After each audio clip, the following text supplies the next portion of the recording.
पाहत आहात Republican news. आपण आलो आहोत कल्याण महानगरपालिका येथे. न्याय, आवाज आणि सत्याची बाजू फक्त रिपब्लिकन नेशन न्यूजवर.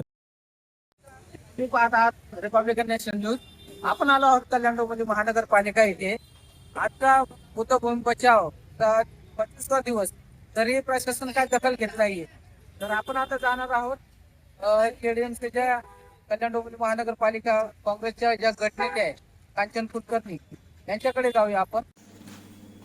मॅडम, तुम्ही सांगा की आता बुद्धभूमीचा जो विषय त्याचा आता 25वा दिवस आहे धरणे आंदोलनाचा, तरी पण प्रशासन दखल घेत नाहीये, तर याबद्दल तुम्ही काय सांगाल? हे जे कोणी पण जो उपोषण करतो कुठलाही, तो हौशीपोटी रस्त्यावर बसलेला नसतो. काहीतरी दुःख आहे, काहीतरी कारण आहे म्हणून लोक रस्त्यावर उतरतात आणि आंदोलन करतात. त्यांची जी संविधानिक भूमिका आहे आंदोलन करण्याची, त्याला दाद नक्कीच प्रशासनाने दिला पाहिजे होता. आतापर्यंत गेले 25 दिवस उलटले, वारा पाऊस खूप जोरात सुरू असताना सुद्धा भंतेजी सतत तिथे बसत आहेत. बघून खूप वाईट वाटत आहे.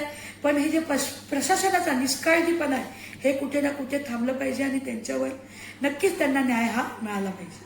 आणि मॅडम, तुम्ही बोलता ते बरोबर आहे, पण याच्यामध्ये आतापर्यंत प्रशासनाने त्यांचं कुठली एक पण अट मान्य केली नाही. त्याच्यामध्ये असे 3 अटी आहे, त्यापैकी एक तरी अट मान्य करायला पाहिजे होती आतापर्यंत 25 दिवसामध्ये. ज्या काही अटी आहेत ते प्रशासनाने कायद्याअंतर्गत कशी बसते ते बसवून संलग्न करून दोघांचा, म्हणजे जी समिती जी उपोषण करते ती आणि प्रशासनाने बसून त्याच्यात नक्कीच काय ना काय निवारा करायला पाहिजे होता. पण ते कुठे ना कुठे निवारा करण्यात अपयशी ठरलं आहे. त्यांना कसं आवडतंय की आपल्या दारात कोणीतरी गेले 25 दिवस बसलंय, खूप वाईट गोष्ट आहे.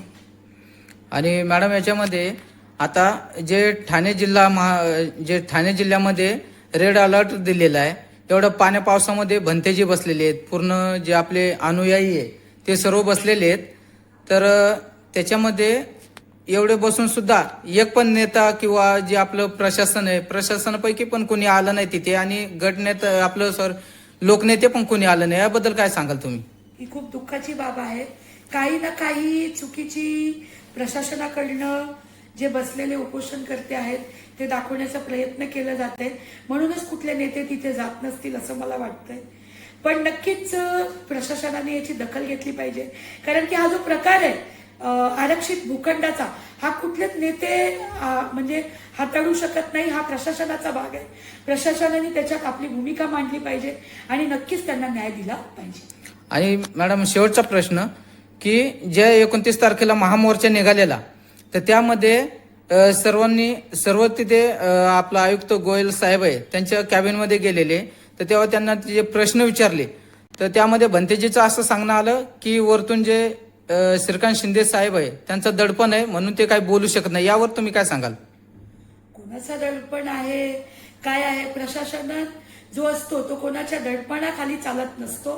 त्यांची स्वतःची एक पॉवर असते, ते त्यांनी यूज केली पाहिजे आयुक्तांनी, आणि नक्कीच उपोषणकर्त्यांना न्याय हा दिला पाहिजे. अपडेटसाठी पाहत राहा.